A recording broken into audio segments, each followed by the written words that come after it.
Halo sahabat, Assalamualaikum. Apa kabar? Semoga selalu sehat dan senantiasa bahagia. Terima kasih sudah setia menyimak video-video SLMT TV. Terima kasih juga sudah subscribe. Semoga Tuhan Yang Maha Kuasa selalu memberikan rezeki yang halal, berlimpah ruah dan juga berkah untuk sahabat semua. SLMT TV kembali hadir menemani waktu bersantai sahabat semua. Kali ini tentunya masih dengan film-film pilihan. Edisi kali ini SLMT TV akan bercerita tentang sebuah film yang berjudul Farudu. Film ini menceritakan tentang kisah perjuangan seorang calon suami yang menyelamatkan calon istrinya yang diculik seorang mafia yang mencintainya di hari pertunangan mereka. Hingga dirinya pun harus melewati banyak rintangan sampai calon istrinya menjadi sadar kalau ia tidak salah memilih calon suami. Seperti apa kisah petualangannya? Bagaimanakah akhir dari kisah perjuangan sang calon suami? Simak alur ceritanya berikut ini ya. Tapi sebelumnya ingat selalu untuk klik like, comment, share, dan juga subscribe. Kalau sudah, tanpa berlama-lama, langsung saja kita simak ini dia alur ceritanya.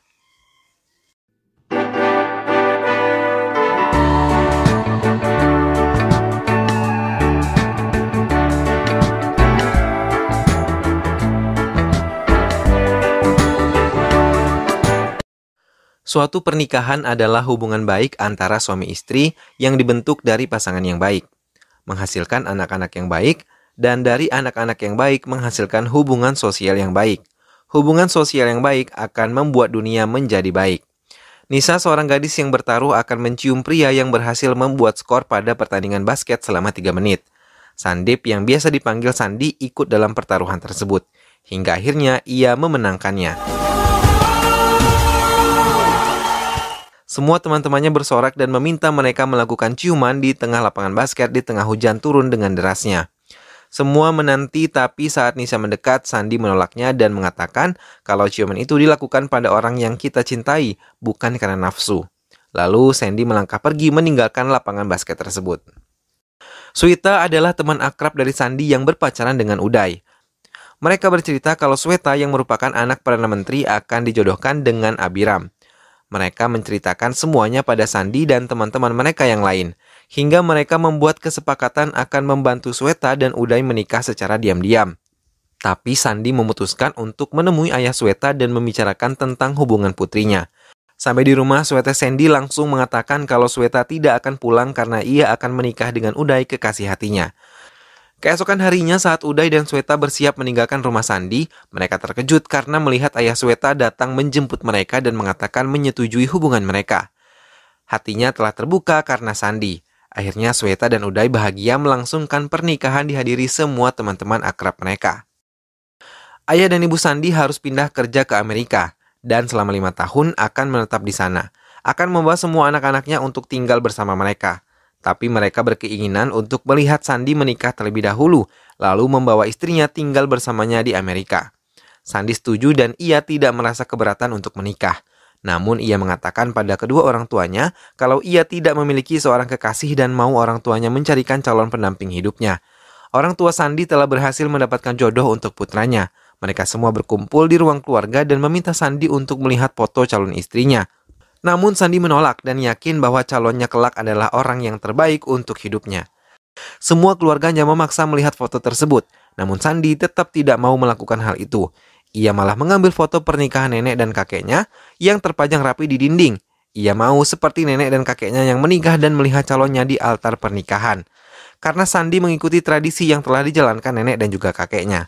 Sandi juga mau perayaan pernikahannya dirayakan 5 hari berturut-turut dan mengundang seluruh keluarga besarnya tanpa terkecuali. Ayah dan ibu Sandi yang awalnya merasa permintaan putranya konyol akhirnya menuruti permintaan putranya.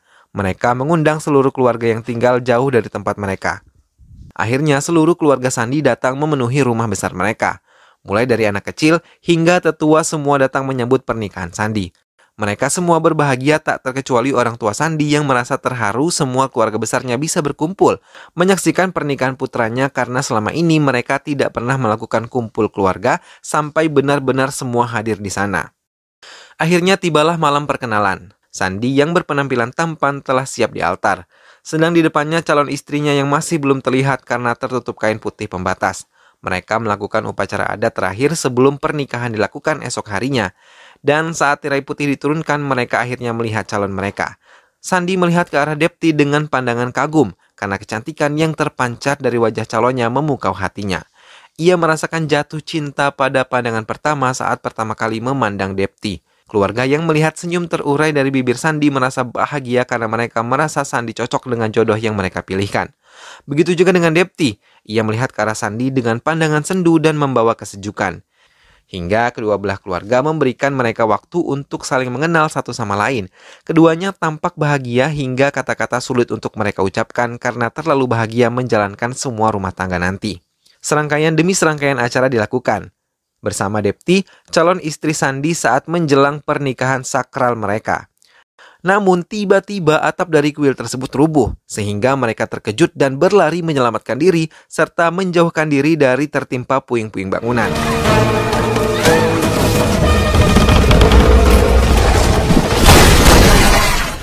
Ibu Sandi yang berhasil keluar terkejut ketika tidak melihat Sandi di antara keluarganya. Kemudian Sandi akhirnya bisa keluar dari puing-puing bangunan yang telah rubuh. Ibu Sandi pun mencari keberadaan Depti. Sandi melihat ke arah luar dan melihat Depti ditarik paksa oleh dua orang laki-laki berperawakan besar tinggi membawa Depti. Melihat itu Sandi berlari mengejar mereka dan berusaha mengejar Depti. Sandi melihat Depti dimasukkan ke dalam mobil. Dengan cepat ia mengejarnya menggunakan sepeda motor yang terparkir di sana. Ia terus berusaha mengejar kekasih hatinya. Namun si penculik yang melihat sebuah tangki bermuatan bahan bakar gas menembak mobil tangki tersebut hingga terguling dan tangki yang bermuatan gas tersebut menggelinding ke arah Sandi. Melihat hal itu Sandi memutar balik sepeda motornya, namun naas tangki tersebut menabrak tiang listrik hingga menyebabkan ledakan besar terjadi dan Sandi gagal mendapatkan Depti.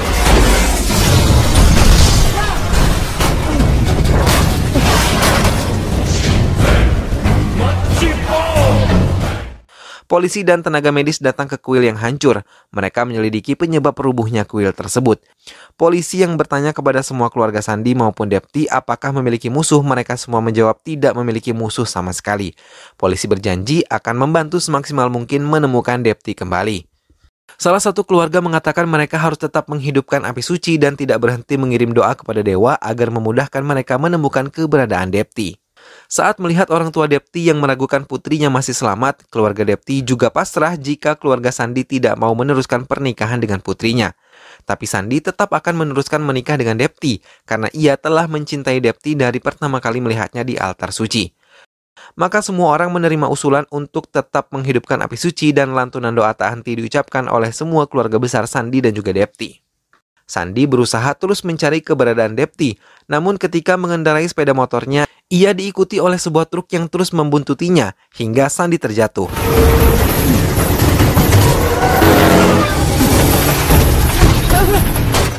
Dan saat ia melihat plat mobil truk tersebut sama seperti plat mobil yang membawa Depti yang merupakan plat palsu. Saat Sandi berusaha mengikuti truk tersebut dan mau menaiki bak truk itu, tiba-tiba muncul dari arah berlawanan truk lain menabrak Sandi hingga tubuh Sandi terjepit di antara motor dan juga truk. Tubuhnya terus terseret truk. Sekuat tenaga, ia melepaskan tubuhnya yang terjepit hingga ia berhasil. Ia melepaskan diri dan motornya, namun lagi-lagi ia gagal mengejar para pelaku penculik Depti. Ayah Sweta yang mendengar kabar buruk tentang pernikahan Sandi marah kepada para polisi yang belum bisa menemukan di mana keberadaan Depti. Ia merasa sedih karena Sandi sudah dianggap sebagai anaknya sendiri oleh ayahnya Sweta, karena ia telah membukakan hatinya tentang putihnya cinta. Sandi pun menceritakan semua kesedihannya kepada semua teman-temannya. Mereka berjanji akan membantu Sandi semaksimal mungkin seperti Sandi yang selama ini selalu membantu teman-temannya dengan tulus. Bayang-bayang Depti terus mengikuti kemanapun langkah Sandi membawa, hingga meninggalkan kesedihan mendalam di hati Sandi. Karena baru kali ini ia merasakan cinta pada seorang wanita. Sandi membawa foto Depti dan menanyakan kepada warga sekitar hingga seorang keluarga mengatakan kalau Depti selalu menggunakan bus umum untuk pergi kemanapun dan mereka pernah mendengar ia berbicara kalau akan menikah dengan pria yang dijodohkan oleh orang tuanya. Sandi merasakan menemukan semangat lagi untuk bisa menemukan Depti. Kemudian ia mengatakan kepada keluarga itu bahwa dialah calon pengantin prianya. Sandi melanjutkan perjalanan mencari Depti, tapi ia melihat seorang pria mengancam seorang wanita akan menyiram air keras ke wajah wanita tersebut. Melihat hal itu, Sandi segera menolong wanita tersebut. Tapi pria itu segera berlari setelah melihat wajah Sandi. Ia adalah salah satu penculik yang menculik Depti. Maka dengan sekuat tenaga, Sandi mengejarnya. Namun penculik tersebut memilih untuk melintasi pasar hingga menyulitkan Sandi mendapatkan penculik tersebut. Hingga rencana penculik tersebut pun berhasil dan Sandi gagal menemukan pria itu. Maka Sandi memutuskan untuk kembali ke tempat di mana ia menemukan mereka dan bertanya pada pria penjaga warung yang mengatakan wanita tersebut adalah Agwandi dan penjaga warung tersebut memberikan alamat rumah Agwandi. Namun di tengah perjalanan menuju rumah Agwandi, Sandi ditelepon polisi yang menyelidiki masalahnya. Dengan cepat ia pulang ke rumah dan saat sampai di rumah ia terkejut melihat Agwandi telah duduk bersama orang tua Depti dan juga Sandi. Ia kemudian menceritakan kalau ada pria yang mengejar-ngejar Depti dan kemungkinan yang menculik Depti adalah pria tersebut. Agwandi menceritakan dulu saat ia menonton opera, ada seorang pemain opera bernama Asli Diwakar. Tapi saat pertunjukan, ia mempunyai nama panggung Ogre dan mempunyai julukan Ogre si pemuja setan. Ia adalah salah satu mafia besar di kota itu. Bersama kakaknya, Prabakar mereka ditakuti bahkan polisi pun takut terhadap kekejaman mereka. Agwandi mengakhiri ceritanya. Polisi meragukan keselamatan Depti bila Depti telah diculik oleh Ogre. Karena sejak kecil Diwakar dan kakaknya telah dididik menjadi mafia oleh ayah angkatnya hingga polisi tidak mempunyai kekuatan menyentuh mereka. Tapi Sandi terus meyakini kalau Depti akan ia temukan. Dan melihat keyakinan itu, polisi meminta kepercayaan keluarga Depti dan Sandi untuk mereka menyelidiki ke markas Diwakar di KK Travels yang ada di daerah tersebut. 4 polisi akhirnya mendatangi KK Travel dan menanyakan kebenaran bahwa Diwakar menculik Depti. Tanpa rasa berdosa, Diwakar mengakui kalau ia yang telah menculik Depti dan berniat menjadikannya istrinya serta menyembunyikannya di dalam kamar. Diwakar menyeret polisi-polisi tersebut keluar dari rumahnya dan mengancam akan menghajar mereka bila mereka tidak mau menurutinya. Maka dengan berat hati, 4 polisi tersebut meninggalkan KK Travels mengendarai mobilnya. Namun Diwakar malah mengejar mereka menggunakan truk. Dari arah berlawanan, Diwakar menabrak mobil polisi itu, hingga 4 polisi mengalami luka-luka. Tidak sampai di situ saja, Diwakar dengan kejamnya mendorong mobil polisi hingga terjatuh ke bawah jembatan sampai mobil tersungkur jatuh dan menewaskan 4 polisi di dalamnya.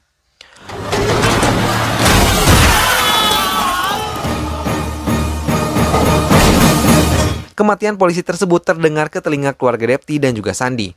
Hal itu menambah kesedihan memikirkan keadaan putri mereka. Sementara di rumah Diwakar, Depti yang disembunyikan di dalam kamar berniat diperkosa oleh Diwakar. Tapi Depti berhasil melindunginya dengan menggunakan sebilah pecahan kaca. Diwakar lalu meninggalkan Depti dan berjanji besok akan kembali lagi membawa pendeta untuk menikahkan mereka. Sandi yang mendengar kematian 4 polisi langsung mendatangi KK Travels dan menghajar semua anak buah Diwakar serta Prabakar.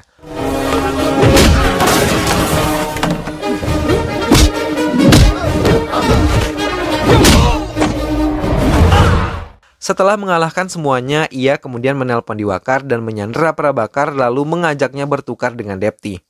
Diwakar menyetujuinya dan membawa Depti ke tempat perjanjian di jembatan. Baik Depti dan juga Prabakar akhirnya dikeluarkan oleh Sandi dan juga Diwakar. Depti berjalan perlahan mendekati Sandi, tapi tiba-tiba Diwakar melepaskan peluru yang ada di pistolnya.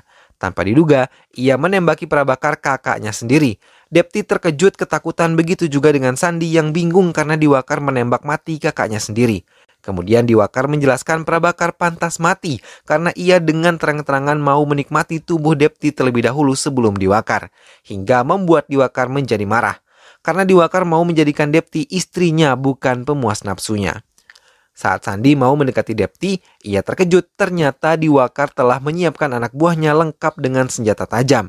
Melihat itu, Sandi mendekati Depti dengan cepat dan menggendongnya menerjuni jembatan hingga mereka terjebur ke sungai.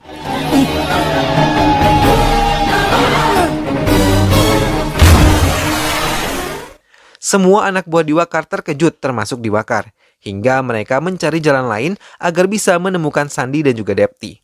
Sandi dan Depti menepi setelah menjeburkan diri ke sungai, membiarkan tubuh mereka kering. Tapi beberapa anak buah Diwakar segera menyerang mereka kembali. Walau dalam keadaan lemah, Sandi membalas menyerang mereka dan membiarkan mereka melarikan diri.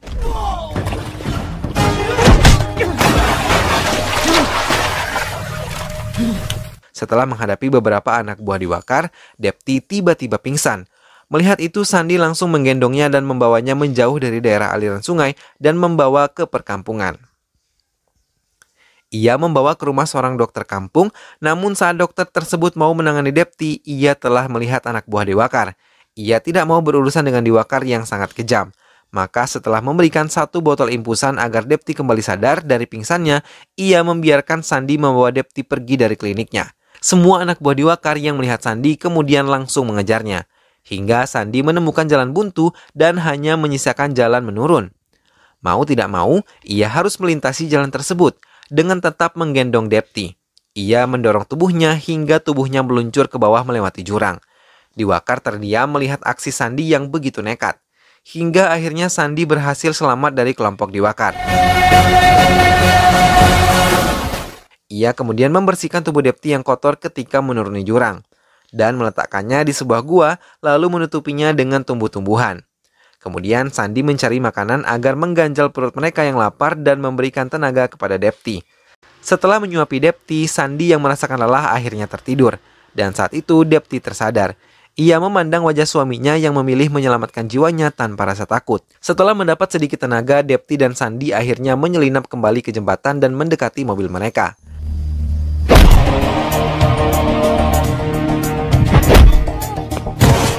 Sandi memberanikan diri mendekati Diwakar dan mengatakan bahwa laki-laki yang berani dan bertanggung jawab adalah laki-laki yang datang dan menikahi gadisnya. Kemudian Depti menyusul Sandi dengan rasa takut menggunakan mobilnya. Tak lama mereka bergerak, mobil Diwakar meledak. Karena bom yang dipasang Sandi berhasil hingga menyulitkan anak buah Diwakar mengejar Sandi dan juga Depti.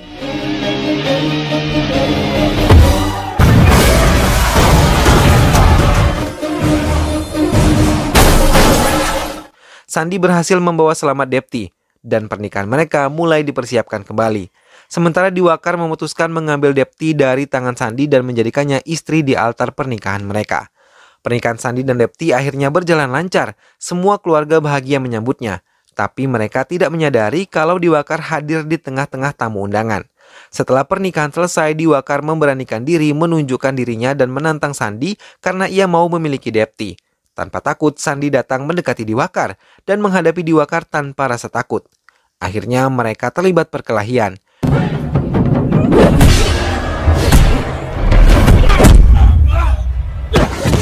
Diwakar yang merupakan pemuda kuat susah bagi Sandi untuk menghadapinya. Hingga berkali-kali ia harus jatuh tersungkur, namun berkali-kali juga ia bangkit. Karena ia akan menyelamatkan pernikahannya sampai kapanpun. Hingga akhirnya Sandi membawa pertarungan mereka ke gedung tinggi. Semua keluarga merasa khawatir melihat anaknya berkelahi di tempat tinggi. Namun Sandi akhirnya dengan susah payah berhasil menyingkirkan Diwakar hingga gedung tersebut menjadi rubuh.